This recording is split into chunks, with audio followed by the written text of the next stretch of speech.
स्वागत है आप सभी का।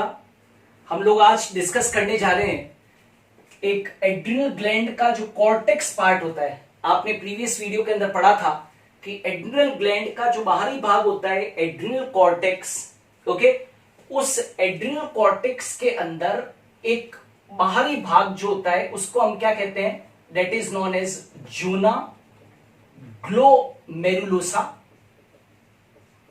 और जूना ग्लोमेरुलोसा से क्या सिक्रीट होते हैं, एक ग्रुप ऑफ हार्मोन सिक्रीट होते हैं जिसका की नाम है मिनरलोकॉर्टिकॉइड। और मिनरलोकॉर्टिकॉइड्स तो खूब सारे होते हैं, लेकिन उनमें से जो प्रिंसिपल मिनरलोकॉर्टिकॉइड होता है उसको हम क्या कहते हैं, we call it as aldosterone. और एल्डोस्टेरोन को डिस्कस करना बहुत बहुत इंपॉर्टेंट है क्योंकि इसके खूब सारे रोल होते हैं। जैसे एल्डोस्टेरोन क्या करता है, एल्डोस्टेरोन का काम क्या है, शरीर में सोडियम व पोटेशियम की मात्रा को नियंत्रित करना। एक तो ये क्या करता है, सोडियम, शरीर में सोडियम व पोटेशियम की मात्रा को ये क्या करता है, नियंत्रित करता है। अर्थात एल्डोस्टेरोन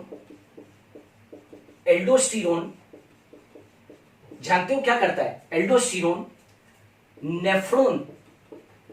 नेफ्रॉन के डीसीटी यानी कि डिस्टल कन्वोल्यूटेड ट्यूबल भाग से सोडियम को क्या करता है, सोडियम को अवशोषित करता है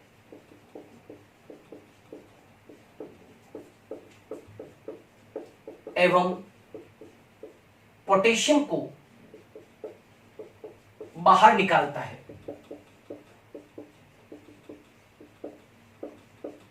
आर यू गेटिंग, क्या कहा मैंने, शरीर में ये सोडियम व पोटेशियम की मात्रा को नियंत्रित करता है। अर्थात एल्डोस्टेरोन हार्मोन नेफ्रॉन का जो डीसीटी पार्ट है, डिस्टल कन्वोल्यूटेड ट्यूबल यानी कि दूरस्थ कुंडित नलिका भाग है, उससे सोडियम को अवशोषित करता है और पोटेशियम को ये क्या निकालता है, बाहर निकालता है। इतना ही नहीं, ये बॉडी फ्लूइड वॉल्यूम को भी नियंत्रित करता है, राइट। ये ऑस्मोटिक प्रेशर को नियंत्रित करता है, ऑस्मोटिक प्रेशर को भी नियंत्रित करता है और ये ब्लड प्रेशर को भी नियंत्रित करता है। तो मैं इस हार्मोन को पूरा डिटेल में पढ़ाऊं उससे पहले मैं ये बता दूं कि ये शरीर में सोडियम व पोटेशियम की मात्रा को ये नियंत्रित करता है, राइट। ये बॉडी फ्लूइड वॉल्यूम को नियंत्रित करता है, ऑस्मोटिक प्रेशर को नियंत्रित करता है और ब्लड प्रेशर को ये क्या करता है, नियंत्रित करता है। पहली बात तो आप लोगों को ये मालूम होना चाहिए कि एल्डोस्टेरोन के क्या क्या कार्य है, ठीक है। अच्छा, क्योंकि याद रखना, क्योंकि एल्डोस्टेरोन शरीर में इलेक्ट्रोलाइट्स यानी कि विद्युत अपघट्य जो होते हैं, इलेक्ट्रोलाइट्स को बैलेंस करता है,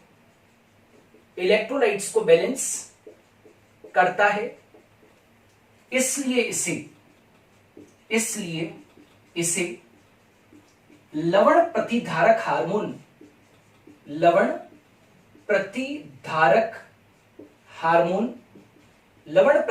हार्मोन यानी कि सॉल्ट रिटेनिंग, इसे हम सॉल्ट रिटेनिंग हार्मोन कहते हैं, राइट। इसे हम क्या कहते हैं, सॉल्ट रिटेनिंग हार्मोन कहते हैं। तो याद रखना, एल्डोस्टेरोन शरीर में इलेक्ट्रोलाइट को बैलेंस करता है, रेगुलेट करता है, नियमित करता है और इसीलिए हम इसे लवण प्रतिधारक हार्मोन कहते हैं, सॉल्ट रिटेनिंग हार्मोन कहते हैं। यदि इस हार्मोन की शरीर के अंदर कमी हो जाए तो आयनों की क्या हो जाएगी, गड़बड़ी, विशेष तौर से सोडियम और पोटेशियम आयंस की क्या हो जाएगी, गड़बड़ी हो जाएगी। Are you getting. अब सबसे बड़ा सवाल है कि आखिर एल्डोस्टेरोन को शरीर में कौन नियंत्रित करता है। तो याद रखना कि एल्डोस्टेरोन का नियमन यानी कि रेगुलेशन रास सिस्टम के द्वारा होता है। किसके द्वारा होता है? रास के द्वारा होता है। रास के द्वारा होता है। अब आपने ये रास कहां पर पढ़ा होगा? ये आपने उत्सर्जन तंत्र जो होता है, एक्सक्रीटरी सिस्टम होता है, उसमें हम पढ़ाते हैं, राइट। तो यदि आपको रास सिस्टम नहीं आएगा तो आप एल्डोस्टेरोन का रेगुलेशन नहीं समझ पाओगे। ये क्या होता है? रेनिन एंजियोटेंसिन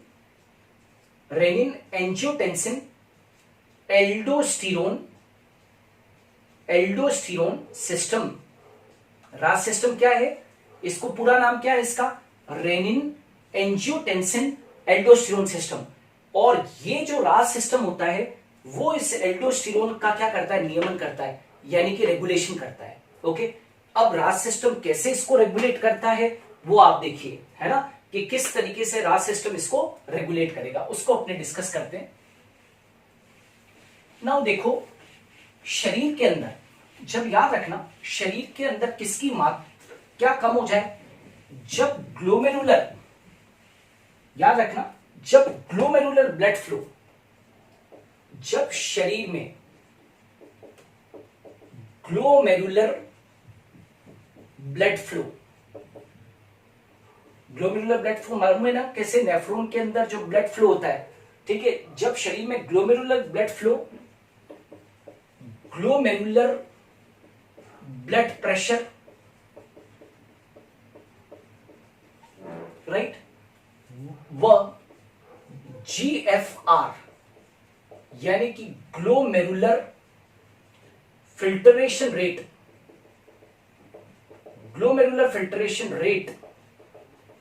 क्या हो जाए? कम हो जाए।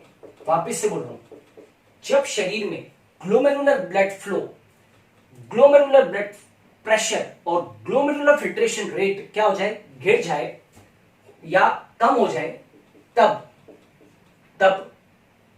किडनी की, राइट, या हमारी जो एक्सक्रीटरी सिस्टम होता है उसके अंदर, तब जक्स्टा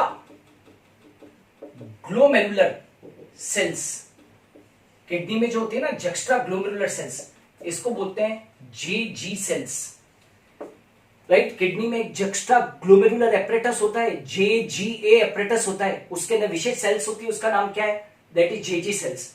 तो जब शरीर में glomerular blood flow, glomerular blood pressure और GFR कम हो जाता है, तब जो जक्स्ट्रा ग्लोमेरुलर सेल्स वो क्या हो जाती है? एक्टिवेटेड हो जाती है, एवं रेनिन का क्या करती है? स्त्रावन करती है। ये क्या करेगी? रेनिन का स्त्रावन करेगी। और जानते हो रेनिन क्या करेगा? ये जो रेनिन होगा ये क्या करेगा? एंजियोटेंसिनोजन, राइट, ये प्रोटीन होता है एंजियोटेंसिनोजन, राइट। इस एंजियोटेंसिनोजन के ऊपर ये रेनिन क्रिया करेगा, ये रेनिन, और एंजियोटेंसिनोजन को ये किस में बदल देगा? एंजियोटेंसिन फर्स्ट में बदल देगा, ठीक है। अब एंजियोटेंसिन फर्स्ट सून अपने आप ऑटोमेटिकली एंजियोटेंसिन सेकंड में परिवर्तित हो जाता है। एंजियोटेंसिनोजन को रेनिन, जक्स्ट्रा ग्लोमेरुलर सेल्स ने रेनिन को सिक्रीट किया ना, तो रेनिन ने एंजियोटेंसिनोजन को एंजियोटेंसिन में बदल दिया। एंजियोटेंसिन फर्स्ट क्या है? किसी में बदल गया? Angiotensin second. ये जो एंजियोटेंसिन सेकंड होता है ये पावरफुल वैसो कंस्ट्रिक्टर है। ये क्या है? पावरफुल वैसो कंस्ट्रिक्टर है। वैसो कंस्ट्रिक्टर का मतलब क्या होता है? जो वेसल्स के डायमीटर को क्या करता है? कम करे, राइट। वेसल्स के डायमीटर को क्या करती है? कम करता है। तो ये क्या है? वैसो कंस्ट्रिक्टर है। एंजियोटेंसिन सेकंड क्या है? पावरफुल वैसो कंस्ट्रिक्टर है। तो पावरफुल वैसो कंस्ट्रिक्टर है तो वेसल्स को क्या करेगा? कंस्ट्रिक्ट करेगा। तो कोई भी चीज कंस्ट्रिक्ट होती है, वॉल्यूम कम होता है तो प्रेशर बढ़ता है। तो ये क्या करेगा? that is glomerular blood pressure वह GFR को बढ़ा देगा, राइट। ग्लोमेरुलर ब्लड प्रेशर व GFR को बढ़ा देगा। यहां पर GFR क्या हो चुकी थी, ये देखो GFR और ग्लोमेरुलर ब्लड प्रेशर क्या हो चुका था, कम हो चुका था। ओके, तो यहां पर क्या होगा, ग्लोमेरुलर ब्लड प्रेशर और GFR को ये क्या कर देगा, बढ़ा देगा, राइट, ये बढ़ा देगा। इतना ही नहीं, ये जो एंजियोटेंसिन सेकंड है ये जाकर और प्रेरित करेगा किसको, ये एंजियोटेंसिन जाकर प्रेरित करता है किसको, एड्रिनल ग्लैंड के कौन से पार्ट को, एड्रिनल कॉर्टेक्स भाग को प्रेरित कर देगा। ये एंजियोटेंसिन सेकंड क्या करेगा, प्रेरित करेगा, राइट, किसको, एड्रिनल कॉर्टेक्स को। और एड्रिनल कॉर्टेक्स जब प्रेरित हो जाएगा, एड्रिनल कॉर्टेक्स प्रेरित हो जाएगा तो एड्रिनल कॉर्टेक्स जो है वो क्या करेगा, एक हार्मोन को स्रावित करेगा और इसके द्वारा क्या स्रावित हो जाएगा, एक हार्मोन जिसका कि नाम क्या है, एल्डोस्टेरोन। इसके द्वारा क्या स्रावित हो जाएगा भाई, एल्डोस्टेरोन स्रावित हो जाएगा। ठीक है, अब ये जो एल्डोस्टेरोन है ये क्या करेगा,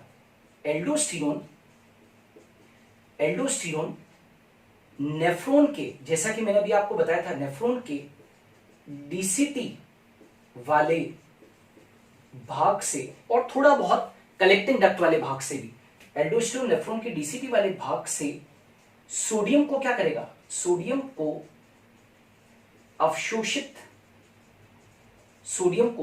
अवशोषित करेगा व पोटेशियम को क्या करेगा, बाहर निकालेगा,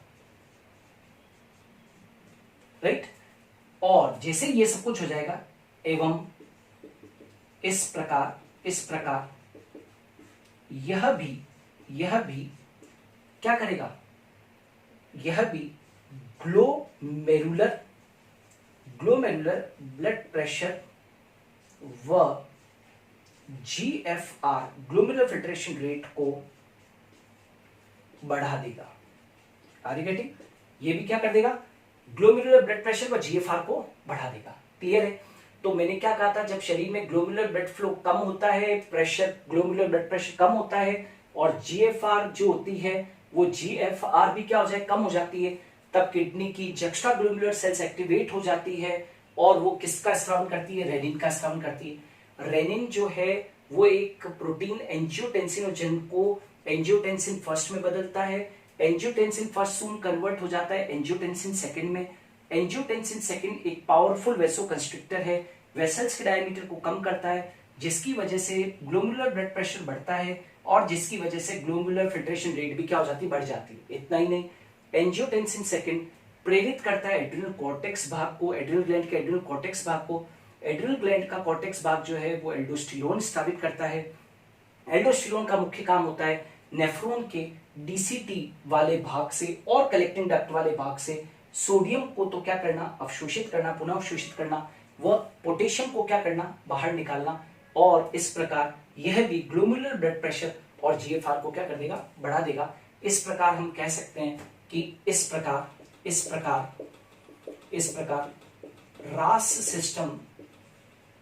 रास सिस्टम जो है वो एल्डोस्टेरोन का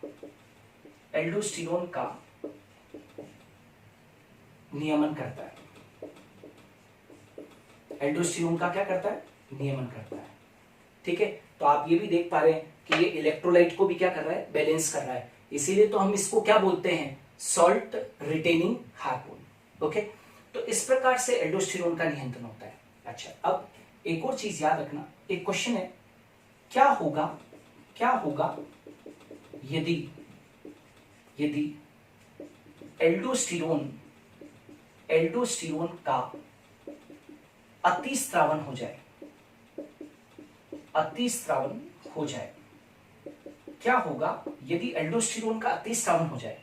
तो एल्डोस्टेरोन का अतिस्रावन हो जाएगा तो एक रोग हो जाएगा जिसको बोलते हैं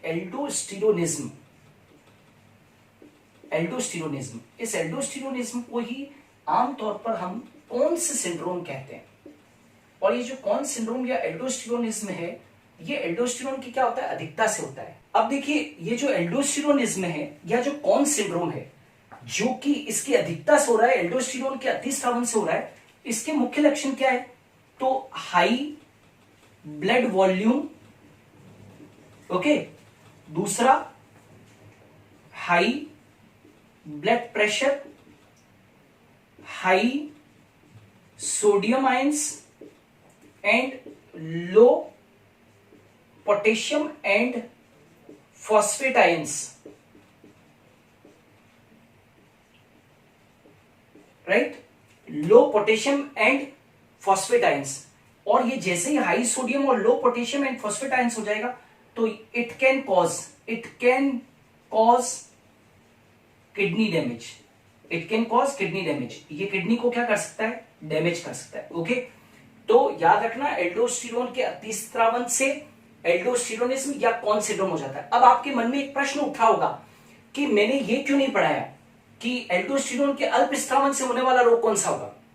तो यस, अल्पस्रावन से भी रोग होता है, लेकिन जब मैं आपको नेक्स्ट वीडियो के अंदर ग्लूकोकॉर्टिकॉइड्स पढ़ाऊंगा तो मैं पढ़ाऊंगा कि मिनरलोकॉर्टिकॉइड्स और ग्लूकोकॉर्टिकॉइड्स की संयुक्त रूप से शरीर में कमी होने पर एडिशन का रोग हो जाता है, जो कि हम नेक्स्ट वीडियो के अंदर, राइट, उसमें हम लोग पढ़ेंगे कि मिनरलोकॉर्टिकॉइड और ग्लूकोकॉर्टिकॉइड की कमी से क्या होता है, that is known as Addison का रोग होता है। ठीक है, सो आज की वीडियो के अंदर हमने डिस्कस किया कि एड्रिनल कॉर्टेक्स का जो बाहरी भाग था, दैट इज जोना ग्लोमेरुलोसा, उससे जो मिनरलोकॉर्टिकॉइड रिलीज होते थे और उसमें एक प्रिंसिपल मिनरलोकॉर्टिकॉइड जिसका की नाम था एल्डोस्टेरोन, वो हम लोगों ने डिस्कस किया। ओके, नेक्स्ट वीडियो के अंदर हम लोग जोना फेसिकुलेटा के द्वारा स्त्रावित जो ग्लूकोकॉर्टिकॉइड्स हैं उनको भी डिस्कस करेंगे। Thanks a lot.